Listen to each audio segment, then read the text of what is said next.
네.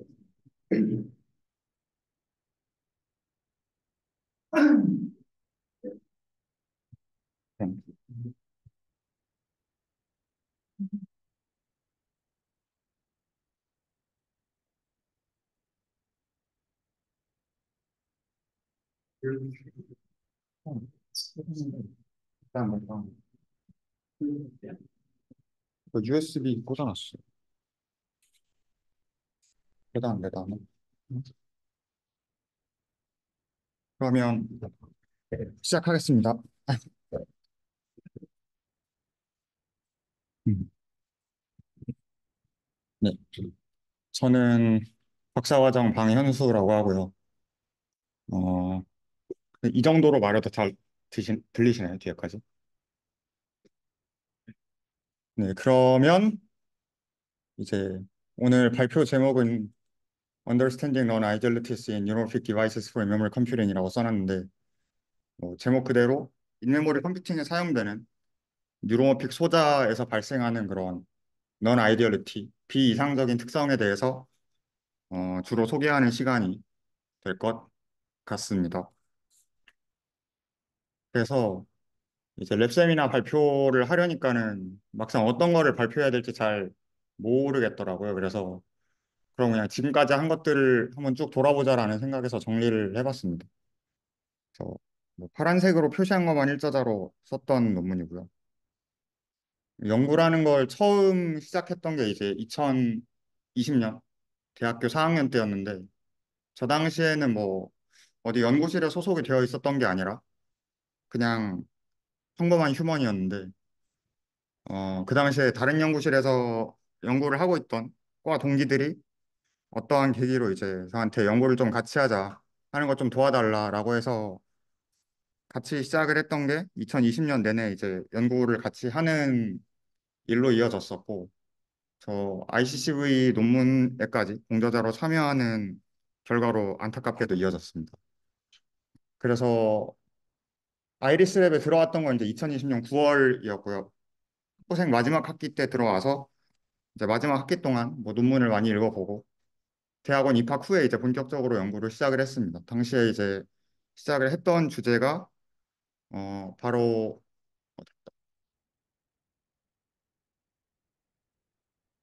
네, 바로 여기 있는 뉴로모픽 디바이스 시뮬레이션이라는 주제고요. 그 당시에 한양대 소자랩실이랑 같이 협업으로 연구를 시작했던 게 뭐 그 이후로 올해까지 4년 동안 하게 됐습니다.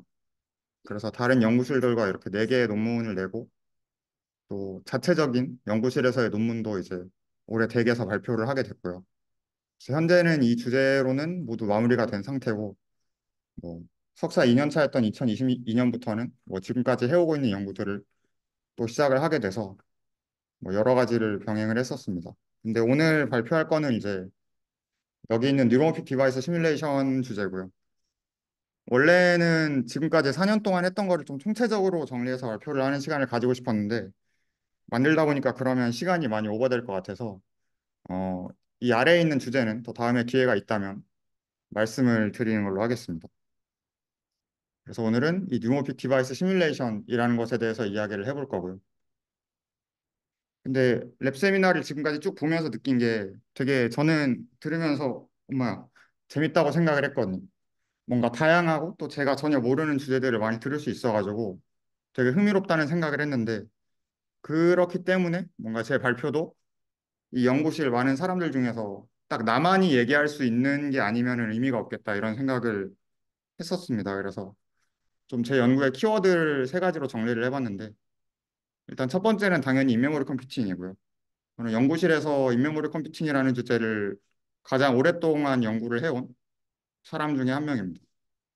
왜냐하면 이 결국 뉴로모픽 디바이스라는 것도 인메모리 컴퓨팅에 사용되는 소자를 이야기하는 것이기 때문에 어떻게 보면 안녕하세요. 이제 어떻게 보면 인메모리 컴퓨팅이라는 걸 굉장히 오래 연구를 했다고 볼 수가 있겠고 그리고 저는 연구실에서 유일하게 인메모리 컴퓨팅의 디바이스와 시스템 레벨의 연구를 모두 해본 사람입니다. 다른 분들이 이제 하시는 지금까지 발표해 오셨던 연구는 다 시스템 레벨의 연구였고 저도 시스템 레벨의 연구를 해오고 있지만 인메모리 컴퓨팅 디바이스에 관련된 연구를 연구실에서 했던 사람은 지금까지 저 포함해서 딱 두 명밖에 없었고 이제 한 명은 지금 어딘가에 잘 살고 계시겠죠. 졸업을 하셨기 때문에. 그리고 마지막 키워드가 바로 이 non ideality인데요. 어떻게 보면 제 4년 동안의 연구를 가장 관통하는 키워드라고 할 수 있을 것 같습니다.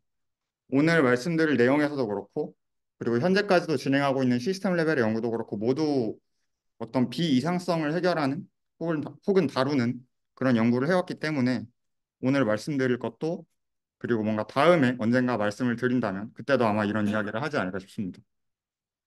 그러면 오늘은 이제 크게 이렇게 네 가지로 나눠서 이야기를 해볼 건데 첫 번째로는 그럼 뉴로모픽 디바이스, 뉴로모픽 소자라는 게 대체 무엇인가?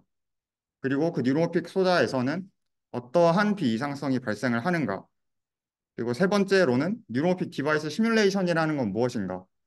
그리고 네 번째로는 제가 했던 것들 간단히, 정말 간단히 소개하는 시간을 가져보도록 하겠습니다. 자, 그러면 이제 뉴로모픽 소자라는 게 무엇인가에 대해서 이야기하는 게 가장 맨 처음이 되겠죠.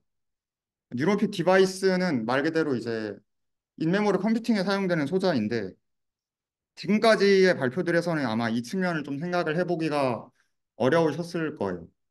근데 인메모리 컴퓨팅이 어떻게 동작을 하는가, 그 어레이가 어떻게 웨이트를 저장을 하고 어떤 식으로 오퍼레이션을 하는가는 아마 지금까지의 발표들로 좀 어느 정도 숙지를 하셨을 거라고 생각이 되어서 스킵을 하고요.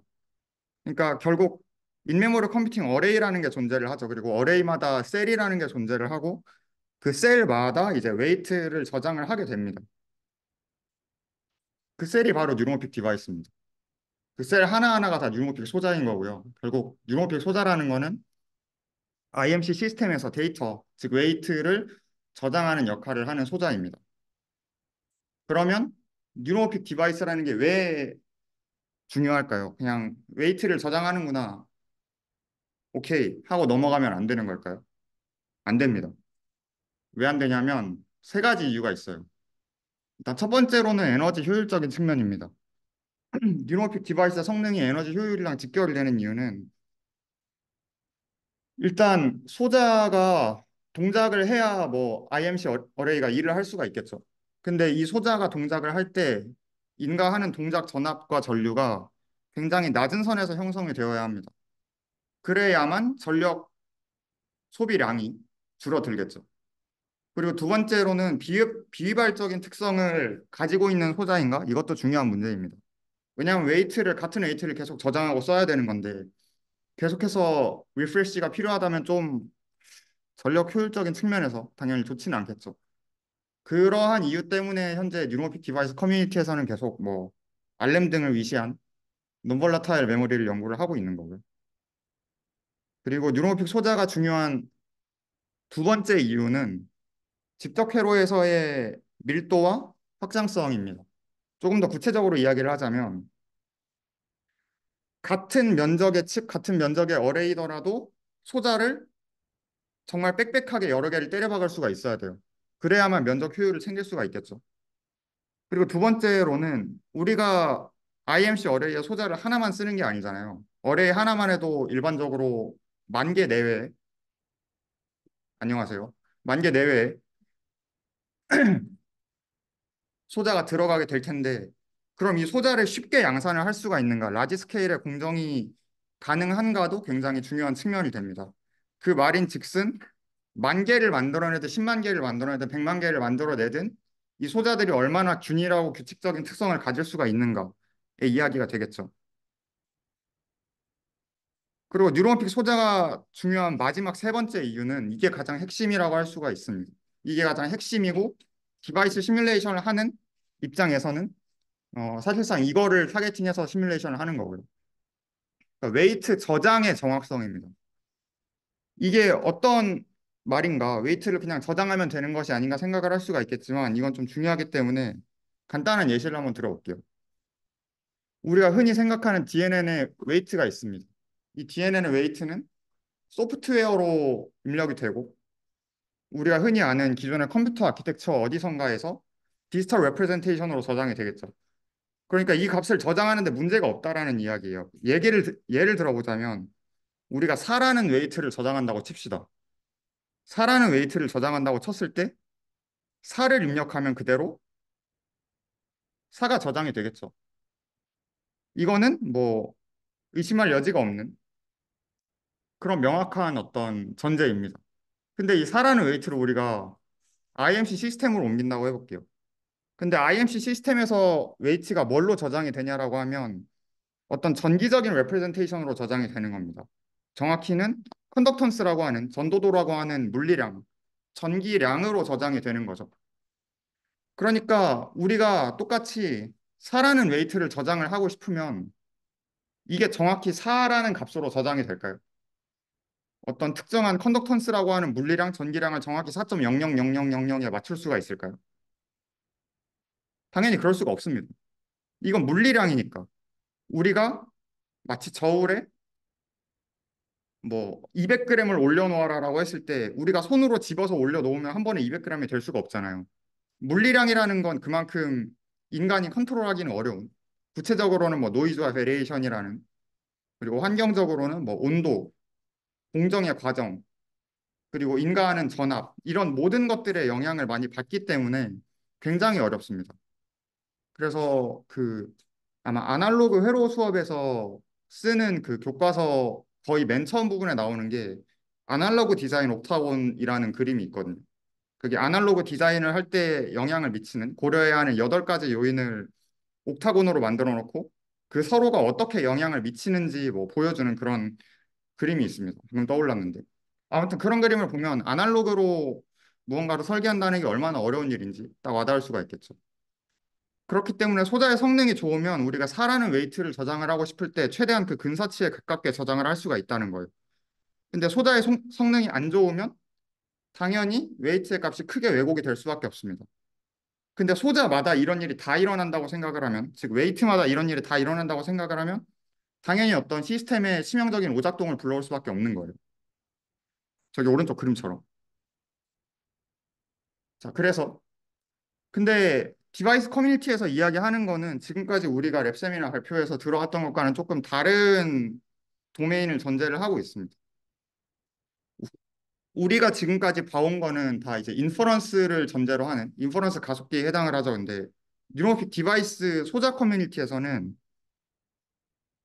그 온칩 트레이닝을 타겟팅을 하고 있습니다. 즉 어떤 프리트레인된 모델을 IMC 가속기에 옮겨서 매핑을 하는 것이 아니라 그냥 그 가속기 자체에서 하드웨어상에서 온칩으로 트레이닝을 할 수 있는 환경을 구축하려고 하는 것이 디바이스 커뮤니티의 목적이에요. 그러면 이 온칩 트레이닝을 할 때는 뉴로픽 디바이스가 또 어떠한 중요성을 더 가지게 되느냐를 다시 한번 생각을 해볼 필요가 있다는 겁니다. 일단 에너지 효율적인 측면에서 보게 되면 정말 중요한 부분이 인퍼런스랑은 다르게 라이트 오퍼레이션이 굉장히 늘어나게 됩니다. 왜냐하면 웨이트를 업데이트를 해야 되거든요. 웨이트가 셀에 한번 매핑되고 끝나는 게 아니라 매핑을 해놓고 그 웨이트를 계속 셀을 업데이트를 해야 되는 겁니다. 에포크마다. 그러면 이 모든 게 다 라이트 오퍼레이션이기 때문에 이게 증가하게 되고 여기서 또 다른 문제가 하나 발생을 합니다. 바로 이제 내구성의 문제입니다. 그러니까 셀에 계속해서 라이팅을 하려면 계속해서 전압을 인가하고 얘가 계속해서 열을 받는다는 건데 그걸 견딜 수 있는 내구성과 긴 수명을 가진 소자가 필요한 거예요. 그리고 마지막으로 가장 중요하다고 이야기했던 이 가중치 저장의 정확성도 더 다른 측면으로 중요해질 수밖에 없습니다. 웨이트 업데이트를 정확하게 할 수 있냐도 추가적인 문제가 되기 때문이죠. 웨이트 한 번 매핑해서 쓰는 거면은 뭐 라이트를 여러 번 해서라도 좀 미세 조정을 거쳐서 최대한 근사치를 매핑을 하면 됩니다. 근데 이거를 업데이트 할 때마다 한다는 거는 굉장히 비효율적이고 또 어려운 일이겠죠. 그렇기 때문에 온칩 트레이닝 가속기에 있어서는 어떤 뉴로픽 소자의 영향이 그 중요성이 더욱 부각될 수밖에는 없는 겁니다. 그러니까 결론적으로 온칩으로 트레이닝까지 하고 싶으면 더 많은 것들을 고려해야 될 필요가 있다는 거죠. 그러면 이 뉴런픽 디바이스에서 어떤 것들을 고려해야 하는가? 이 뉴런픽 소자에서 어떠한 비이상적인 특성이 나타나길래 이렇게 어려운 것인가? 오늘 이 부분이 제일 핵심이라고 볼 수가 있겠습니다. 총 다섯 가지의 측면으로 볼 수가 있겠어요. 근데 이거를 좀 크게 두 가지 관점으로 나눌 수가 있는데, 첫 번째로는 정확성의 관점, 두 번째로는 일관성의 관점입니다. 정확성의 관점이라고 하면 그냥 그 소자 자체가 가지고 있는 어떠한 특성을 이야기를 하고요. 일관성이라고 하면 그 소자가 시간적으로 계속해서 같은 동작의 일관성을 가지는가, 혹은 같은 공정을 거친 소자라도, 즉 같은 소자라도 정말 그 하나하나의 개체 간에 어떠한 변동성이 존재하지는 않는가, 이런 것들을 일관성이라고 일컫습니다. 그래서 이 정확성과 일관성은 서로 어떤 배타적인 관계에 있다기보다는 서로 좀 연관이 있는 그런 관계인데 어떤 관점에서 해석하냐의 문제고요. 일단 정확성의 관점에서는 저렇게 다이나믹 레인지, 넌 리니어리티, 넌 시메트리 이렇게 세 가지가 존재를 합니다. 하나씩 조금씩 뜯어보면요. 일단 다이나믹 레인지라고 하는 거는 아까도 말씀드렸던 것처럼 이제 IMC 시스템에서는 셀의 웨이트가 컨덕턴스라고 하는 물리량으로 저장이 됩니다. 근데 물리량이라는 건 이제 당연하게도 최소값과 최대값이 존재를 합니다. 그러니까 우리가 이 셀에서 컨덕턴스를 조정을 하는데 이 컨덕턴스의 최소값이 1이다라고 하면은 얘를 1 밑으로 내리고 싶어도 못 내리는 겁니다. 반대 경우도 마찬가지인 거고. 결국 이 다이나믹 레인지, 미니멈 컨덕턴스와 맥시멈 컨덕턴스의 레이시오는 쉽게 말해서 웨이트가 정의될 수 있는 레인지를 결정한다고 보시면 됩니다. 컨덕턴스가 곧 웨이트니까요. 그럼 결국 여기서 오는 어떠한 어머니 물리적인 한계점은 결국 이 다이내믹 레인지라는 게 제한이 되어 있기 때문에 웨이트가 움직일 수 있는 범위에 한계가 생긴다는 겁니다. 이게 첫 번째 정확성 관점에서의 비이상적인 특성이라고 볼 수가 있고요. 두 번째로는 비선형성이 있습니다. 사실상 소자의 특성에서 가장 크리티컬하게 작용한다고 볼 수 있는 그런 특성인데 말 그대로예요. 이 소자의 컨덕턴스를 우리가 계속해서 전압을 인가하면서 값을 변화시키게 되는데 이 값이 선형적으로 변화하지가 않습니다. 볼티지 1을 줬더니 컨덕턴스가 1만큼 올랐다. 그럼 이번에도 1을 주면 1만큼 오를까? 아닙니다. 비선형적으로 움직이기 때문에. 그걸 나타내고 있는 그림이 저 오른쪽 아래의 그림입니다. 우리 졸업한 동혁 씨가 그린 그림인데 굉장히 잘 보여주고 있어. 파란색이 선형적인 변화를 보여줍니다. 저기서는 볼티지를 줄 때마다 같은 값만큼 변화를 하겠죠. 저 델타가 같은 값만큼을 가지게 되는데 저 빨간색 비선형성을 나타내는 예를 들어 저런 곡선이라고 한다면 컨덕턴스가 낮을 때 지금 Y축의 컨덕턴스인데 Y축이 낮을 때 즉 X축 좀 왼쪽 부분을 보면 볼티지를 주면 컨덕턴스가 급격하게 상승을 합니다. 그런데 계속해서 컨덕턴스를 상승시키면 상승시킬수록 같은 볼티지를 주더라도 변화의 폭이, 저 기울기가 낮아지게 되는 겁니다. 이런 비선형성을 쉽게 말해서 이제 불규칙성을 내포를 한다는 거죠. 그래서 이 비선형성이 높으면 높을수록 굉장히 웨이트 업데이트에 어려움을 겪게 됩니다. 불규칙성이 심해질 테니까요. 그리고 정확성 관점에서 마지막 세 번째, 넌 아이디얼리티는 비대칭성입니다. 비대칭성이라는 건 저기 써 있는 대로 우리가 웨이트를 증가시키는 걸 이제 디바이스적으로는 포텐시에이션이라고 하고 낮추는 건 디프레션이라고 하는데 이 포텐시에이션을 하는 과정과 디프레션을 하는 과정이 대칭적이지가 않습니다. 이게 어떤 이야기냐 하면 저 오른쪽 그림 아래를 보면 우리가 웨이트 업데이트를 한다라고 하면 우리가 방금 증가시킨 웨이트가 그 다음에 업데이트 할 때는 또 바로 내려야 될 수도 있는 거잖아요. 이런 식으로 올라갔다 내려갔다 롤러코스터로 반복을 하게 되는데 예를 들어서 지금 이 중간까지가 올라가는 과정입니다. Y축이 컨덕턴스 값이고요. 포텐시에이션이 있고 디프레션이 있죠. 근데 포텐시에이션 할 때 이 맨 위에 있는 곡선을 따라간다고 해봅시다. 그리고 디프레션이 될 때는 맨 아래에 있는 곡선을 따라간다고 해볼게요. 일단 큰 차이가 있습니다. 곡선 자체가 디프레션 하는 과정은 볼록한데, 아니 그 포텐시에이션 하는 과정은 볼록한데, 디프레션 하는 과정은 좀 오목하죠. 이럴 때 어떤 문제가 생기느냐? 어, 뭐 한 여기쯤 컨덕턴스 값이 위치해 있다고 해볼게요. 여기. 좀 높은 곳에. 얘를 올려야 돼요. 업데이트를 할 때. 볼티지를 줘서 올렸습니다. 조금 느리게 올라가죠. 근데 얘를 그 다음에 업데이트를 하는데 바로 내려야 돼요. 그렇다고 하면 지금 한 이 정도 부분에서 얘를 내려요. 같은 볼티지를 줍니다. 근데 여기서 올라갈 때는 느리게 올라가는데 여기서 올라갈 때는 내려갈 때는 훅 떨어지죠. 이런 식으로 아까 넌 리니어리티에서 기인되었던 그런 불규칙성이 비대칭성으로 인해서 더 심화되는 겁니다. 결국 비대칭성이라는 게 웨이트를 업데이트를 할 때 그 타겟 밸류에 비해서 쉽게 오버슛 되거나 언더슛 되기 쉬운 그런 현상을 이야기하는 어떤 하나의 요인이 된다는 거죠. 그래서 정확성 관점에서 봤을 때는 이렇게 웨이트가 움직일 수 있는, 컨덕턴스가 움직일 수 있는 범위가 한정되어 있다. 그리고 넌 리니어리티와 넌 시메트리가 나타내는 건 이 컨덕턴스의 움직임이 굉장히 불규칙하다라는 걸 이야기를 하는 겁니다. 그럼 이번에는 좀 일관성 관점에서 어떤 변동성 관점에서 보자면 시간적인 변동성과 공간적인 변동성으로 나눌 수가 있습니다.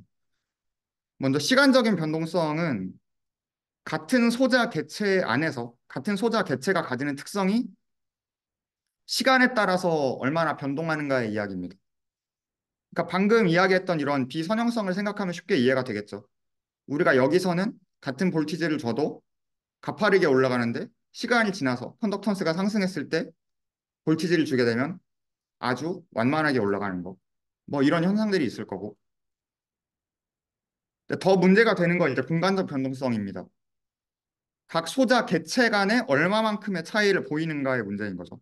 아이덴티컬한 컨디션에서도 같은 컨덕턴스 값, 같은 온도, 같은 볼티지 이런 모든 같은 컨디션에서 작동을 하더라도 결국 그런 공정 양산을 거치다 보면 어떻게 이게 모든 게 다 같을 수가 있겠어요. 우리가 다이소에서 물건을 사면 같은 물건이어도 그마다의 차이가 다 조금씩 있을 텐데 결국 이런 거는 우리가 IMC 어레이를 동작시킨다는 측면에서 봤을 때는 이 어떤 통일성을 저해시키는 굉장히 치명적인 요소가 되는 겁니다. 그래서 이렇게 세 가지 정확성의 측면과 두 가지 일관성의 측면에서 비이상성이 존재하기 때문에 굉장히 뉴로픽 디바이스를 다루는 게 혹은 좋은 소자를 개발하는 게 까다롭다고 이야기를 하는 이유가 되는 거고요. 근데 뭐 이제 저희가 소자를 직접 만드는 사람은 아니죠. 저는 제가 한 거는 시뮬레이션 프레임워크를 만드는 거였는데 그러면 이 뉴로모픽 소자의 특성들을 가지고 뭘 시뮬레이션을 할 거냐. 이제 그 연구가 킥오프를 했을 때 제가 받은 지령은 이런 거였습니다. 방금 봤던 뉴로모픽 소자의 그런 특성들이 있죠. 이 특성이 얼마나 좋은 특성인가를 평가할 수 있는 온치 트레이닝 시뮬레이션, 즉 뉴럴 네트워크 시뮬레이션 프레임워크를 구축을 하는 게 이제 미션이었습니다. 근데 이게 왜 필요할까요?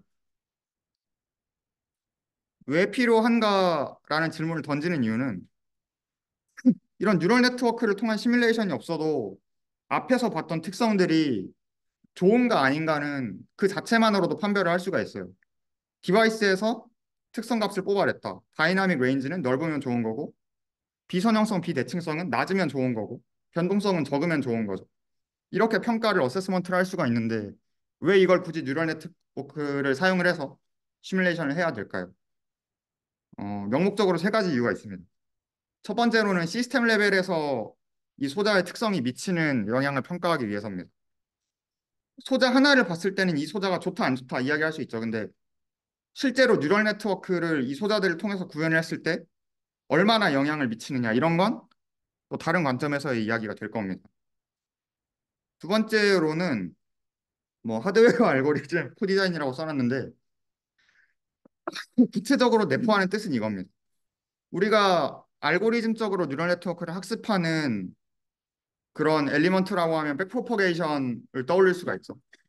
근데 백프로퍼게이션에서 구한 타겟 밸류를 기반으로 백프로퍼게이션을 기반으로 결국은 이 소자의 컨덕턴스 값을 직접 움직여서 그 타겟 밸류를 맞춰야 되는 건데 그럼 백프로퍼게이션을 하는 과정에서 이 소자가 그 특성이 얼만큼 영향을 미치는가를 좀 보고 싶은 겁니다. 결국 뭐 위에 있는 말을 어떤 다른 관점에서 표현한 거라고 볼 수 있겠죠.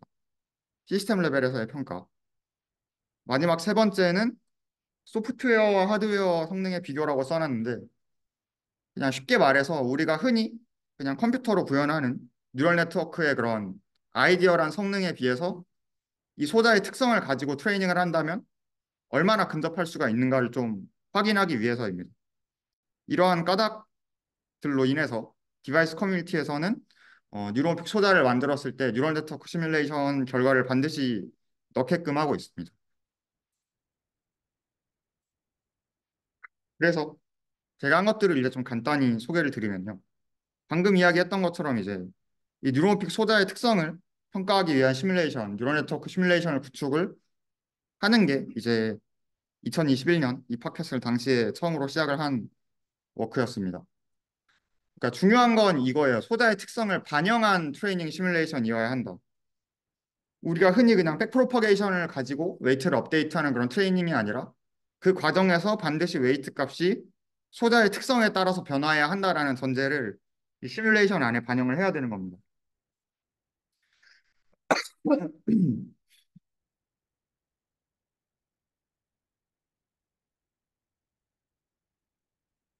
그래서 이제 그 당시에 한양대에서 이러한 수식을 줬습니다. 이 아래와 같은 수식을 주었는데 이게 뭐냐면 본인들이 제작한 소자의 특성을 모델링한 그런 수식입니다. 즉 아까 봤던 것처럼 뭐 볼티지를 인가할 때 소자의 컨덕턴스 값이 어떻게 변화하는가 이런 거를 아까 앞에서 봤던 그런 비이상성들을 함축한 그런 수식을 만든 거예요. 그래서 보면 뭐 GN 플러스 1이 업데이트 한 후의 컨덕턴스, GN이 현재 컨덕턴스라고 하면 이 델타가 변화량, 뭐 일반적인 학습에서 따진다면 백프로퍼게이션으로 구한 그런 변화량이 되겠죠. 이 변화량이 이 뒤에 있는 알파 이 마이너스 베타 머시기 이건데 이 부분이 아까 봤던 그런 넌 아이디얼리티를 함축하고 있는 그에 따라서 변화를 한다는 과정을 담은 그런 텀이 되겠습니다. 이거를 그대로 학습의 과정에 반영을 해야 되는 거예요. 웨이트가 이거에 따라서 움직여야 됩니다. 근데 이거를 구현을 하려니까 그 당시에는 어떻게 해야 될지 전혀 모르겠는 거예요. 그래서 어디에 물어보고 싶은데 일단 물어볼 사람이 없고 연구실에서 그때 막 시작한 미팅이었고 하고 있는 사람도 저밖에 없고 또 그쪽 연구실에 물어보자니 그쪽 연구실 분들은 이제 뉴로모픽 소자 연구를 처음 시작하신 분들이라서 뉴럴 네트워크에 대해서 전혀 모르시는 거예요. 그래서 어떻게든 만들어야 된다 고민을 하다가 한 가지 떠올린 게 그래도 다행이었던 점은 이 뉴럴 네트워크 시뮬레이션, 소자 시뮬레이션에서는 현재까지 사용하고 있는 네트워크가 굉장히 간단한 네트워크를 사용을 합니다. 퍼셉트론을 보통 사용을 하는데 싱글 레이어 퍼셉트론을 사용을 하거나 아니면 투 레이어, 그러니까 히든 레이어가 하나 존재하는 그런 퍼셉트론을 사용을 하거나 그럼 네트워크가 굉장히 간단하니까 이거를 스크래치부터 만들어야 되는 제 입장에서는 그냥 이걸 넘파이로 만들어야겠다 라고 생각을 해서 뭐 넘파이로 구현을 했던 그 당시의 코드입니다. 그래서 이 위쪽에 있는 코드가 보면 이 앞에 있는 수식에 따라서 컨덕턴스가 움직이게끔 만들어 놓은 거예요. 그 수식을 그대로 이렇게 때려놨고 뭐 이 아랫부분 같은 경우는 아까 봤던 그런 리미티드 다이나믹 레인지를 반영을 하는 부분입니다. 업데이트를 하다 컨덕턴스 값이 이제 상한선, 하한선을 혹을 벗어나게 되면 플리핑을 해주는 과정, 뭐 이런 과정들을 다 일일이 스크래치로 넘파이로 구현을 해서 만들어 냈습니다. 어떻게든. 그래서 무사히 제작을 하고 논문을 쓰기까지는 뭐 한 1년 정도, 1년 반 정도가 걸렸던 것 같은데 지금 생각하면 이게 그렇게 오래 걸릴 일이었나 싶은데 생각보다 좀 많이 오래 걸렸어요. 처음에 만들 때 몇 개월은 아예 뭐 기껏 만들었더니 학습이 안 되는 거예요. 아예. 그래서 아 이게 왜 안 되지 왜 안 되지 하고 근데 물어볼 사람이 없잖아요. 물어볼 사람이 없으니까 혼자 하면 기댈 수 있는 게 논문밖에 없잖아요. 기존의 논문들 디바이스 학계에서 그렇게 많은 논문들이 나오니까 그래서 이제 그 당시에 많이 사이트되는 논문들을 다 찾아왔습니다. 다 찾아왔는데 몇십 개를 찾아봐도 제가 느꼈던 거는 얻을 수 있는 게 없는 거예요. 봤는데 그러니까 굉장히 어떤 지난한 과정이라고 할 수가 있습니다. 1년, 1년 반 동안 이거를 만들면서 되게 좀 도망치고 싶었던 적이 많아요. 근데 이게 왜 그랬을까를 생각을 해보면 결국 논문을 찾아봐도 얻을 게 없다는 거는 바꿔 말하면 그 소자 학계에서 뉴럴 네트워크 시뮬레이션을 하는 것에 대한 스탠다드가 없었다는 겁니다. 기준이 없어요. 하는 말도 다 다르고 어떠한 시뮬레이션적인 부분을 그렇게 논문에 많이 적어 놓지도 않습니다. 그러니까 봐도 어떤 게 내 코드에서 어떤 게 문제인지 기존 논문을 보고 얘네가 우리는 이렇게 했다라고 하면 아, 나랑 이게 다르구나라고 하고 뭐 적용을 해볼 수가 있는 건데 그런 게 없어요. 스탠다드가 없습니다.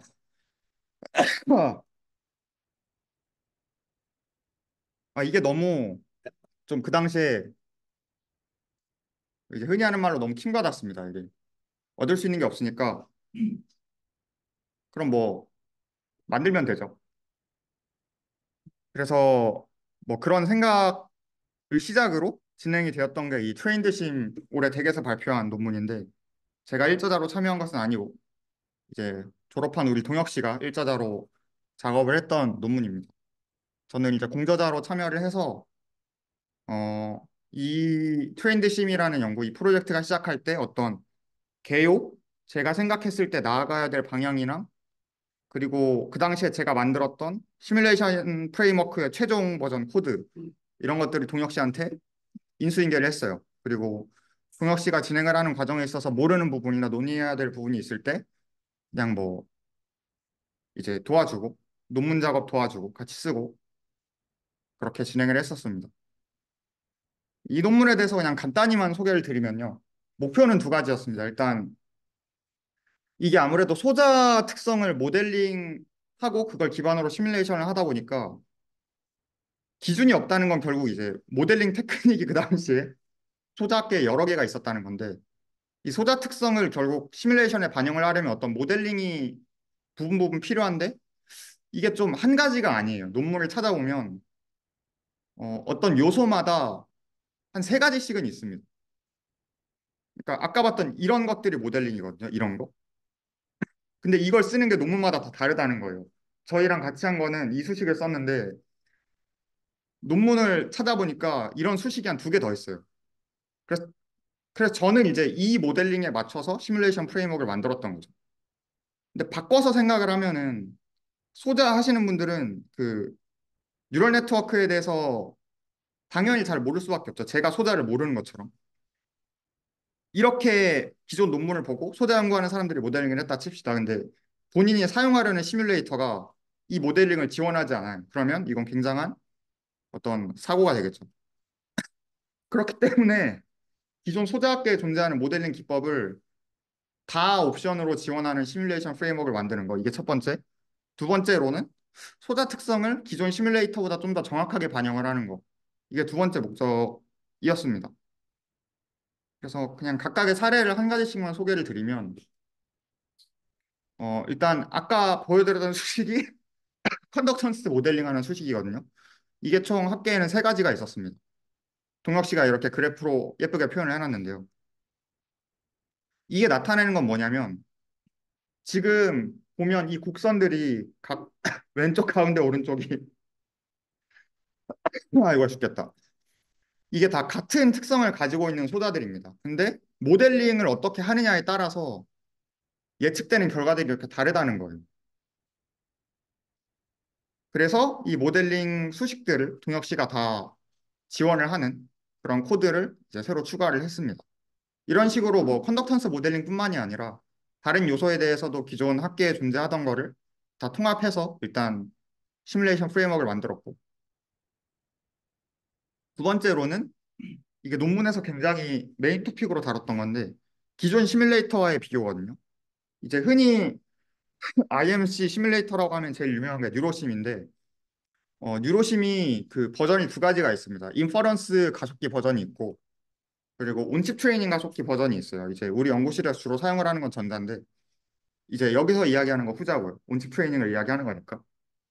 근데 지금 이 실험 결과를 보면 위에 있는 이 서클 마크가 뉴로심의 결과인데 동혁 씨가 뉴로심을 이제 좀 돌려봤어요. 왜냐하면 그나마 그 당시에 소자 논문들에서 좀 공통된 거를 그나마 사용하고 있는 게 있었다면 소수의 논문에서 뉴로심을 사용을 했기 때문에 돌려왔는데 지금 이 파랑색, 주황색, 녹색이 있죠.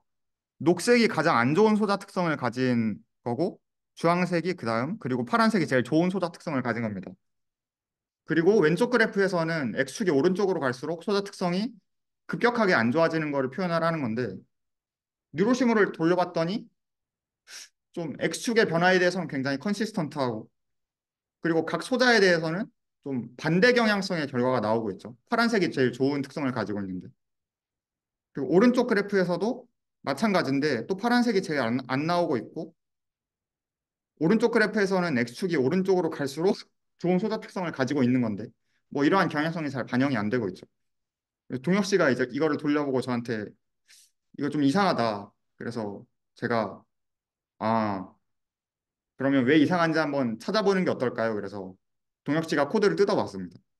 뉴로심 코드를 뜯어보니까 그러니까 학습을 하는, 웨이트를 업데이트를 하는 부분에 소자 특성이 전혀 반영되고 있지 않다는 거를 동혁 씨가 알아냈어요. 이거를 트레인드심 논문에서 짚어냈고, 그래서 이제 동혁 씨가 만든 트레인드심이라는 프레임워크로 시뮬레이션을 했을 때는 지금 빨간색이 제일 좋은 특성, 그리고 이거 무슨 색이니? 아무튼 갈색인가? 이거 갈색, 그레이색? 모르겠고 아무튼 맨 아래에 있는 게 제일 안 좋은 특성인데, 그리고 X축이 오른쪽으로 갈수록 이제 또 안 좋다고 했죠. 이런 특성들이 고스란히 잘 반영이 되는 걸 볼 수가 있습니다. 오른쪽 그래프에서도 마찬가지고. 그래서 뭐 이런 점들을 잘 담아내서 트렌드 심이라는 논문이 다행히 되게 게재가 된 거죠.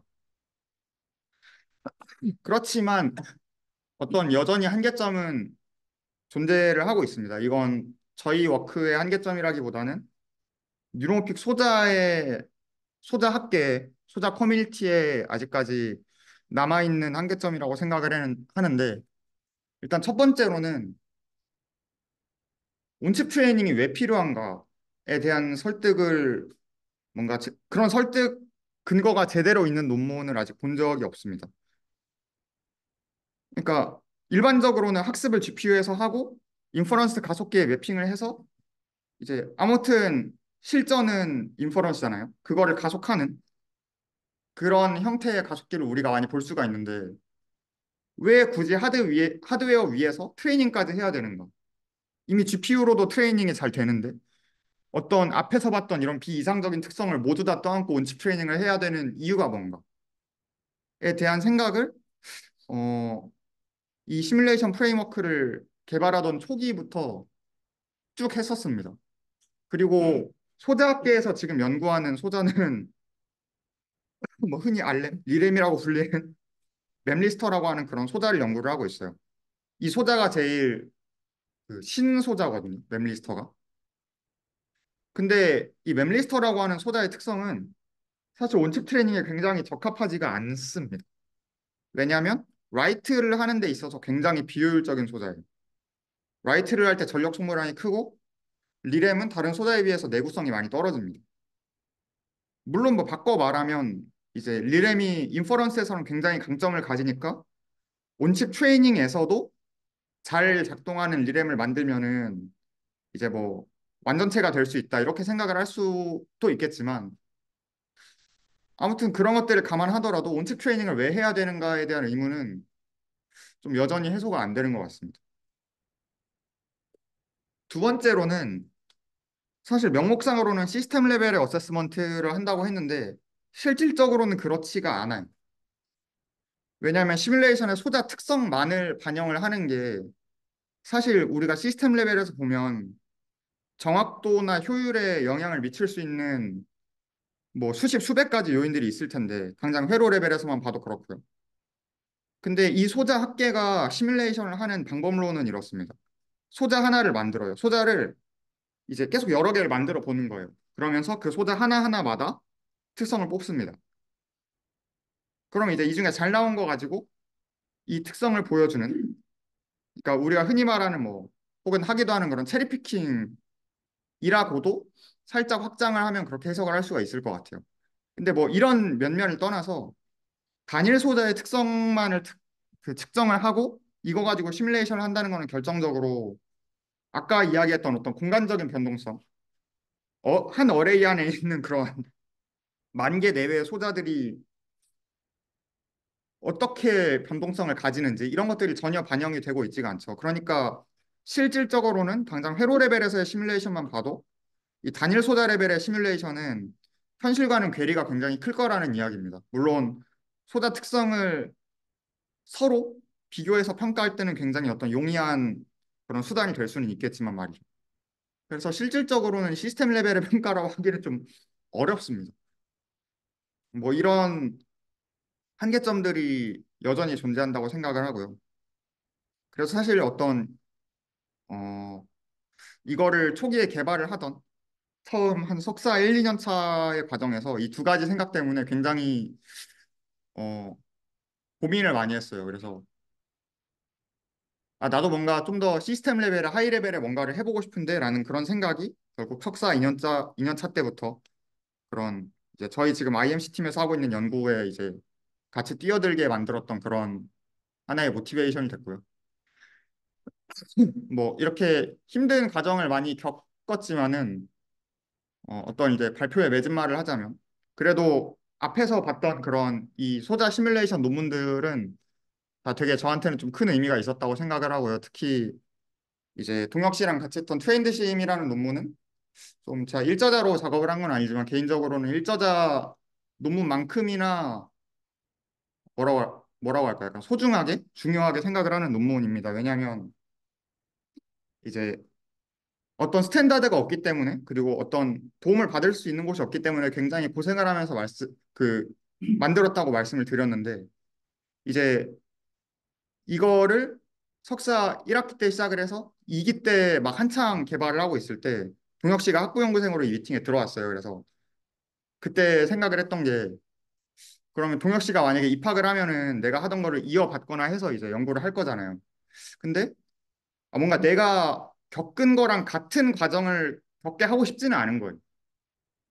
그러니까 언제나 뭔가 어려움을 겪는 거는 맨 처음 발을 들이는 사람의 몫인 거고.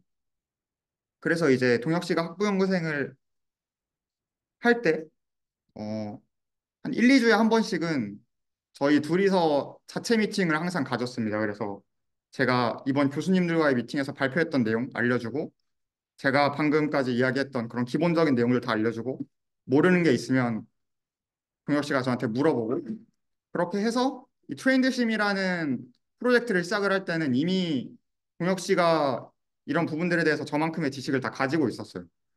그리고 제가 이 트레인드 심이라는 논문을 사실 정말 많이 걱정을 했었거든요. 왜냐하면 대기라는 그런 학회에서 이런 주제가 어떻게 받아들여질지 좀 저는 좀 안 좋게 받아들여지지 않을까라는 생각을 많이 했는데 그 걱정 이상으로 동혁 씨가 굉장히 열심히 했고 제가 만들었던 초기 버전이랑은 비교도 안 되게 발전을 많이 시켜놨거든요.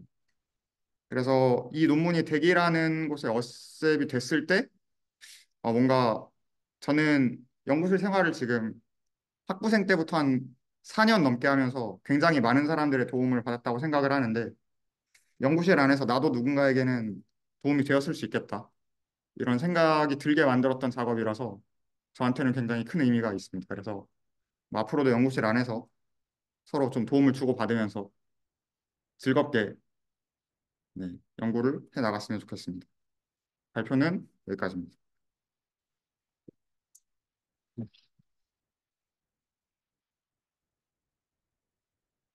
질문 있으시면 제가 성실히 들어드리고 들어는 드리는데 답변은 못 드릴 수도 있습니다.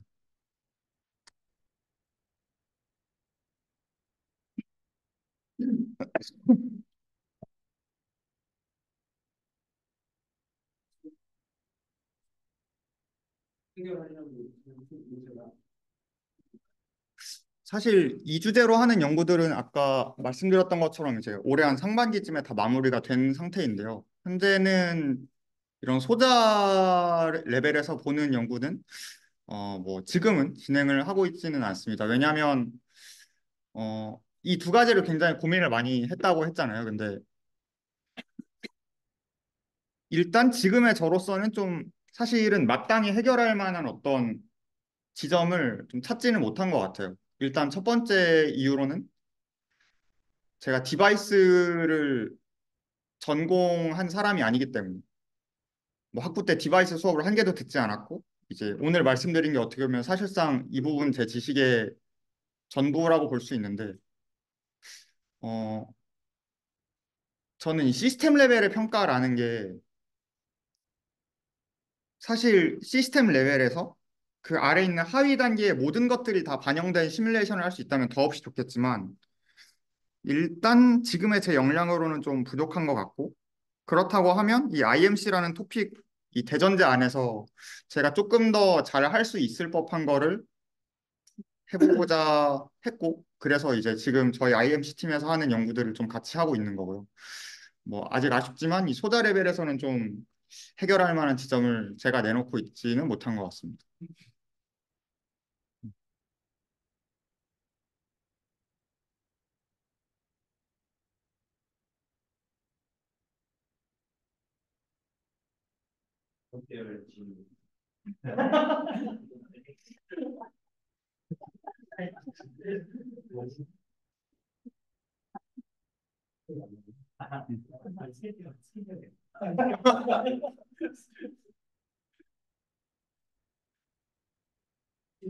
음식 트레이닝에 대해서 좀 궁금한 게 있어요. 보통 논문에서 음식 트레이닝을 한다. 실제로 어떤 식을 놓고 실제로 숨쉬는 게 아니고 이로심에 대해서 사람들 바뀌고 있는데서 시뮬레이션 결과를 보여준다고 보여준 의미가 안 하는 것 같아요.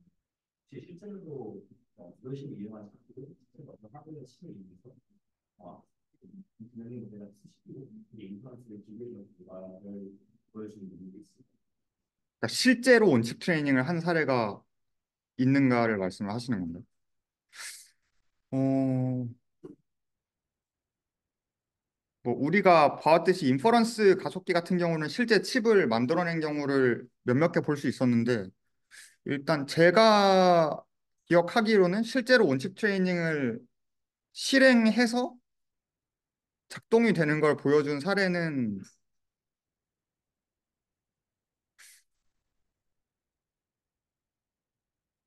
없, 떠오르는 논문이 하나가 있는데 그게 온칩 트레이닝인지 잘 모르겠네요. 근데 거의 없다고 봐도 사실 무방한 수준입니다.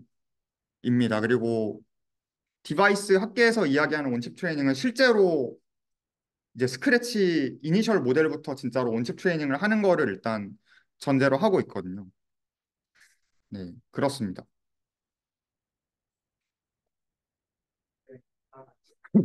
일단 실험 결과 측에서 프렌시이랑 유효심이랑 비교하는 유효심의 경우에는 연하의 느낌을 보여하지 않겠다라고 말씀하셨는데 실제로 이 그래프에서 실제로 갈수록 유효심에서 상당히 오히려 더 크게 나왔던 이유가 있습니다. 음, 이 왼쪽 그래프 말씀하시는 거죠? 음,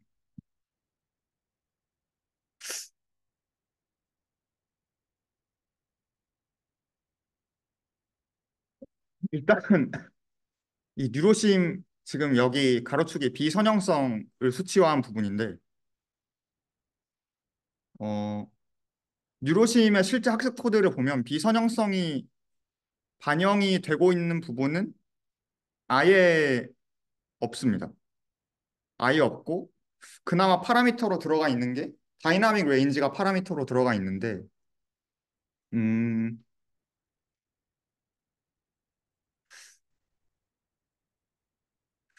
가로축에 따라서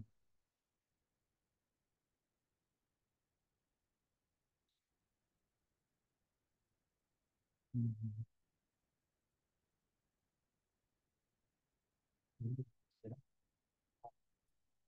실제로 음, 갈수록 유효심에서 보니까 더 캐나했던 이유가 아무래도 좋아지니까 네, 생각보다 분명하게 달라지고 있는 음, 오히려 유효심에서도 약간은 요령을 주는 게 아닐까? 아니면 혹은 이해가 되지 않겠다는 음, 아예 상황 뭐 잘못된다는 게 느껴지지 않아. 음, 자기가 믿었다는 거좀 이해해 음, 주자. 음.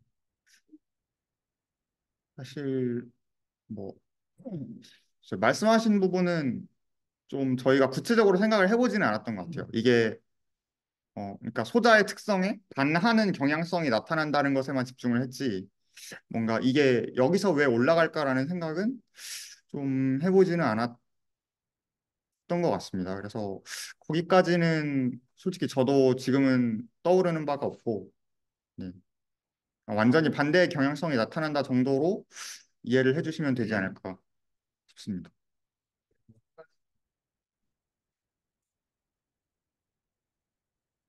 사이트에서 주로 가장하고 트레이닝이 나오니까 프랑스 밖에서 주로 이제 프로그래밍 하는 데서 사용성이 드러나는 부분이고 이 부분은 동일하게 적용될 것 같은데 꼭 이걸 본체 트레이닝으로 가정하고 디바이스 연구가 진행되고 있는 특별한 이유가 있는지 일단 그러니까 아까 초반에 얘기했듯이 그런 차이가 있죠. 이제 그런 프로그래밍 하는 과정에서 뭐 이제 시작, 완성의 단계가 있다라고 하면 인퍼런스 가속기는 이 과정을 한 번만 거치면 됩니다. 근데 온칩 트레이닝은 얘를 업데이트 할 때마다 거쳐야 되는 거잖아요. 그러니까 인퍼런스 가속기는 이걸 한 번만 거치기 때문에 좀 처음 프로그래밍을 했을 때 근사치에서 떨어져 있더라도 이걸 계속해서 미세 조정을 할 수가 있어요. 그 어려운 과정을 한 번만 거치면 계속 쓸 수 있다는 가정이니까. 그렇기 때문에 사실 뭔가 이 디바이스 학계에서 연구를 하기에는 어떻게 보면 난이도가 너무 쉬운 주제라고 할까요? 그러니까 소자 특성이 안 좋아도 조금 더 미세 조정을 거치면 근사치에 가까운 웨이트를 가지는 가속기를 만들 수가 있는 건데 그에 비해서 원칩 트레이닝이라는 건 훨씬 더 어려운 과제잖아요. 그리고 또 한 가지는 소자의 특성, 그러니까 좋은 소자와 안 좋은 소자 간의 성능 차이가 더욱 극명하게 드러난다는 거거든요. 결국 업데이트를 하면서 그 오류는 계속해서 쌓이게 될 테니까. 아무래도 그런 이유가 아닐까 생각을 합니다.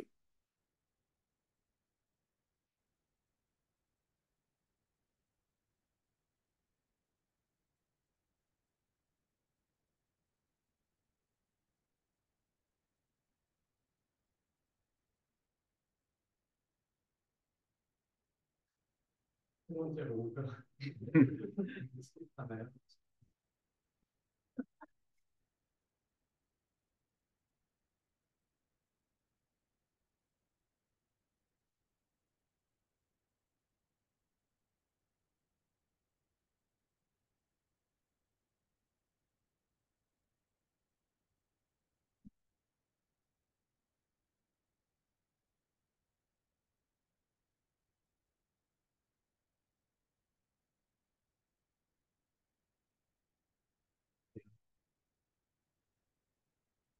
제가 질문을 아, 네, 물론입니다.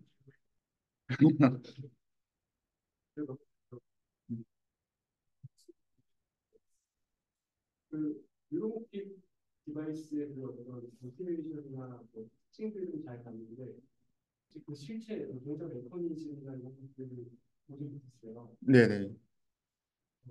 일반적인 우리가 알고 있는 뭐 SL이나 뭐 이런 것들과 동작 메커니즘 다른 부분이 많이 있는 건지 음, 그리고 유로목집 디바이스가 실제로 어떤 상업화 될 수 있는 뭐 그런 수준까지 온 건지 그러니까 이게 뭐 SL이나 이런 것들을 대체할 수 있는 뭐 이런 수준까지 온 건지 음, 일단 먼저 시도를 하고요.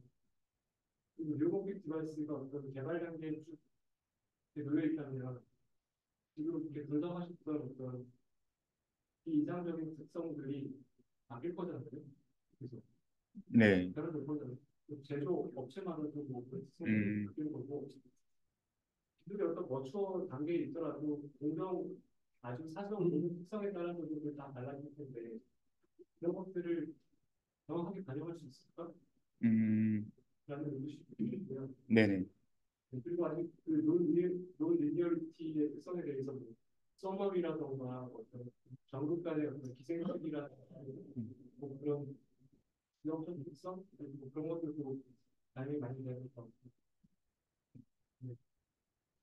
아, 진짜 너무 좋은 질문이고 일단 두 번째, 세 번째 질문에 대해서 먼저 좀 답변을 드리자면 이게 실제로 어느 정도 성숙한 기술인가라고 이야기를 하기에는 저는 일단 그러니까 제가 알고 있는 선에서는 현재로서는 노라고 하는 게 확실히 맞는 것 같고요. 일단 그 이후로는 기본적으로 지금 이 소자들의 경우에는 각 소자가 1비트가 아닌 굉장히 많은 레벨을 가지고 있는 멀티레벨 셀이다라는 것을 기준으로 하고 있습니다. 사실 아까 우리가 봤던 그래프에서 뭐 이런 그래프에서 가로축이 레벨을 나타내는 거라고 해도 무방하거든요. 그러니까 얼만큼 이 레벨을 잘게 쪼개서 이 컨덕턴스를 미세 조정을 할 수 있는가 뭐 이런 것들을 보는 게 이 뉴런픽 소자 연구의 중점 중에 하나라고 할 수가 있는데 실질적으로 멀티레벨 셀 기술은 아직까지 이런 비휘발성 메모리 기반의 IMC에서 적용될 수 있는 정도는 아닌 걸로 알고 있고요. 그리고 뭐 그 예시로 제가 작년인가 그 함도니 교수님이라고 저기 그 하버드대 교수하시고 하고 계시고 그리고 또 병행해서 이제 삼성 종기원 쪽 일을 하고 계신 분을 만나 뵙고 온 적이 있는데 그분한테 이제 같은 질문을 던진 적이 있었어요. 근데 그분이 했던 얘기가 TSMC에서도 알렘은 아직 바이너리 레졸루션밖에 지원을 하지 않는다. 멀티레벨 셀 지원을 하지 않는다라고 이야기를 하더라고요. 그만큼 뭐 아직까지 상업화가 되기에는 조금 거리가 있지 않나라는 게 제 개인적인 생각이고 세 번째로 말씀해 주신 것처럼 어떤 그런 뭐 페러스틱 캐퍼시턴스나 뭐 그런 어떤 소자나 소자 혹은 회로 레벨에서 나올 수 있는 그런 넌 아이디얼리티를 반영하지 못하는 것이 아니냐라는 게 사실 제가 마지막에 말했던 이 부분과도 일맥상통하는 거거든요. 결국 단일 소자를 만들어서 단일 소자의 특성을 측정을 하고 결국 이 과정에서 어떤 소자 간의 변동성은 이 시뮬레이션에 반영이 안 될 수밖에 없고 이 소자 간의 변동성뿐만 아니라 이것이 회로 레벨로 혹은 와이어로 연결이 되었을 때 그 과정에서 발생하는 어떤 뭐 열의 문제라든지 혹은 기생전극의 문제라든지 이런 것들은 사실 전혀 반영이 되고 있지는 않죠. 현재 학계에서도. 그래서 이 부분도 좀 하나의 리미테이션이라고 생각을 하고요. 그리고 마지막 첫 번째로 소자가 어떻게 동작을 하는가에 대한 구체적인 이야기는 사실 제가 막 엄청 자세히 알지는 못합니다. 일단 디바이스의 동작을 연구했다기보다는 그런 것들로 나온 결과, 디바이스의 특성이 뭐 얼마나 좋은가 이런 것들을 평가하는 시뮬레이션을 했기 때문에 그리고 사실 이와 관련된 수업에서 그런 동작 원리를 한번 구체적으로 들은 적이 있었는데 제가 디바이스 베이스가 없어서인지 들어서 잘 모르겠더라고요. 그래서 오늘 발표에서는 좀 고민을 하다가 그 내용은 제외를 했습니다. 이게 그 디바이스의 어떤 불안전성을 감안해서 목표를 하겠다라는 거잖아요. 네, 맞습니다. 사실 디바이스의 불안정성은 디바이스 자체에서 보상을 하는 게 맞는 것 같은데 음, 그 보상을 따로 붙여야겠죠.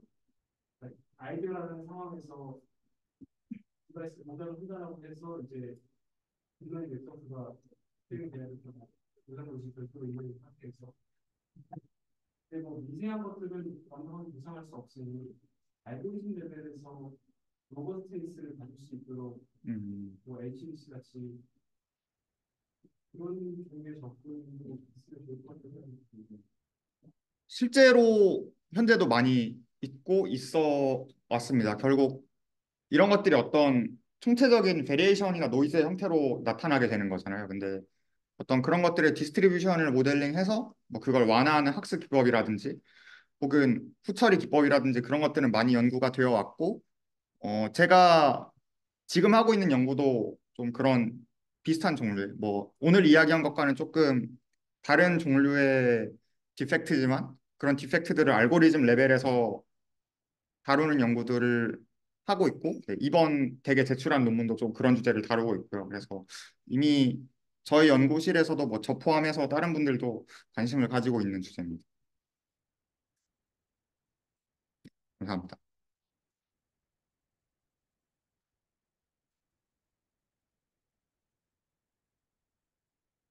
네, 감사합니다.